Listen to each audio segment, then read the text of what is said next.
Hey everyone, and welcome to the ripped-in review of Alpha Protocol, Obsidian's long-awaited espionage RPG.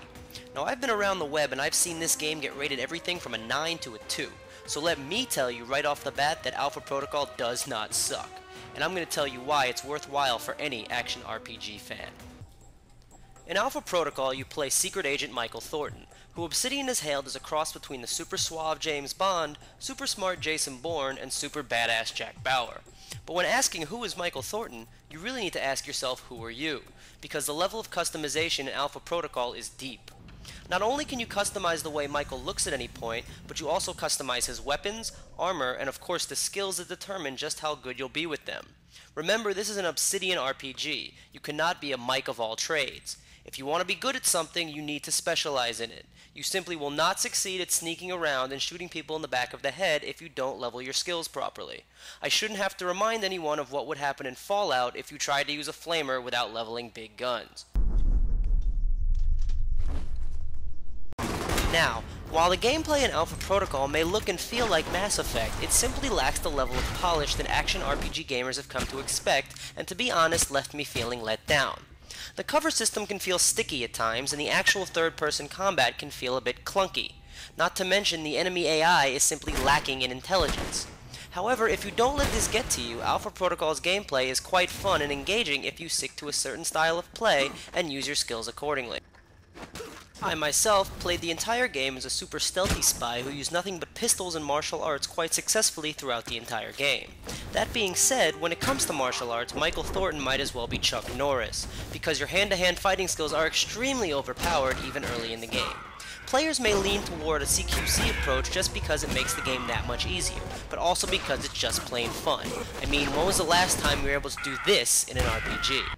There are also the token minigames for hacking, lockpicking, and disabling alarms in Alpha Protocol, and all three of them work quite well. The lockpicking minigame is similar to the one found in Oblivion, where you will have to apply pressure to each tumbler. The one used to disable alarms is similar to the one in Mass Effect, which is basically a game of connect the dots, and the hacking minigame will have you searching for stationary codes embedded in a screen full of moving code. The first two are rather easy to get the hang of, but the hacking minigame is one of the most impressive and challenging that I have yet to see.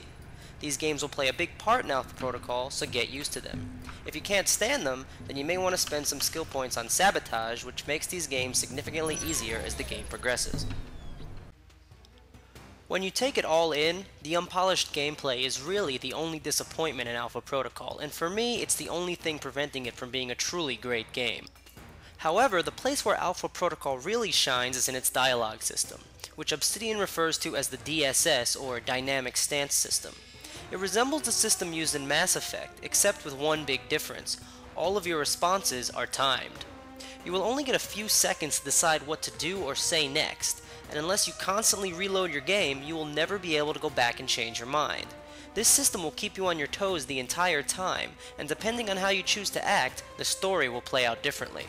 Watch here as I get information out of Grigory, the Russian informant, in three very different ways. First, let's try the direct approach. I feel honored. Your first time in Moscow, and I am your first stop. What brings Michael Thornton, world traveler, to this humble bar? Since you've just proved you're well informed about global events, maybe you should start talking about local ones. Moscow is a big place, Mr. Thornton. I want to know about Halbeck. Maybe you should go to their website. I ask you a question, I expect an answer. Now, are you Grigory? Yes. Halbeck is smuggling weapons into Moscow. Who's their contact here? I do not know.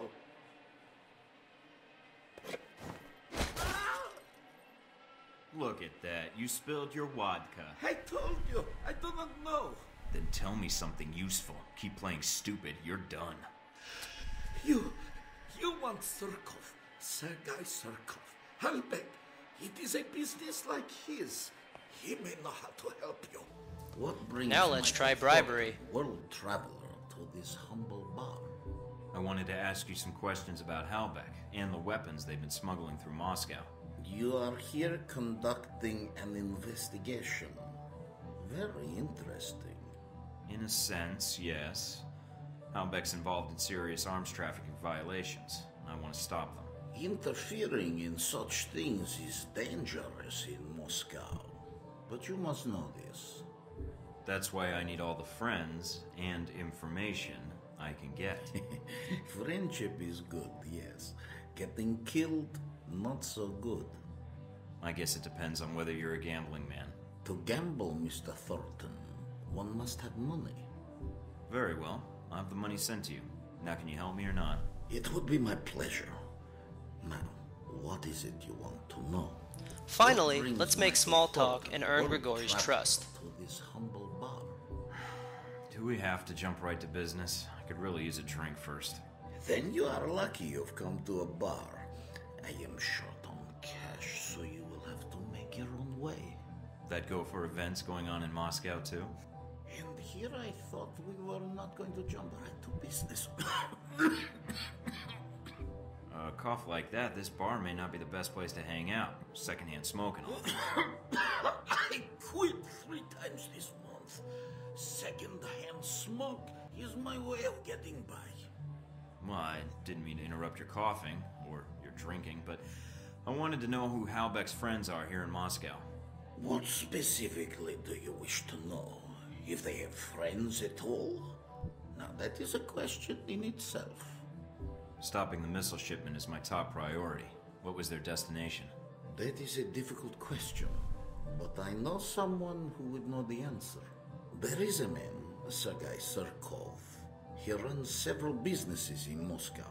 You were planning to investigate Leningradsky station, yes? Maybe you can do me a favor. A favor. I'll think about it. Do that. And if you need a place to buy weapons, armor, devices, I can help you there too. I may not know Halbeck, but I know many others who are not friends of theirs. I'd appreciate that. What's the price tag for the reference? Directing a customer to a shopkeeper friend, no price tag, just business. All right. Thanks, Grigori. I appreciate it. I appreciate you not being an asshole when talking to me, Michael. Other agents, too stiff. Others, too much cowboy. You come to me as a human being. Should be rewarded, no? As you can see, all 3 options will get you the name of Sergei Zurkov, yet the direct approach will cost you reputation, bribery will cost you money of course, and only by befriending Grigori will you open up a secondary objective and access to new weapons and armor via the black market. So while the direct approach may be the most fun, sometimes taking the road less traveled can be quite rewarding. All in all, Alpha Protocol manages to be good at a lot of things without being great at any one thing. The gameplay elements aren't always smooth, but they are fun. The role-playing elements are deep and engaging, and the missions leave plenty of room for improvisation. You can tailor the game to fit your style of play, and the mini-games are challenging and varied enough not to be boring. The dynamic stance system and decision-making is what really sets Alpha Protocol apart from the crowd, and is also what gives it legitimate replay value. Be sure to check out Ripton.com for my complete review of Alpha Protocol, as well as my thoughts on the future of Obsidian Entertainment. Oh, you want a score? Well, between a rip and a 10, Alpha Protocol gets a solid 8. Fuck yeah!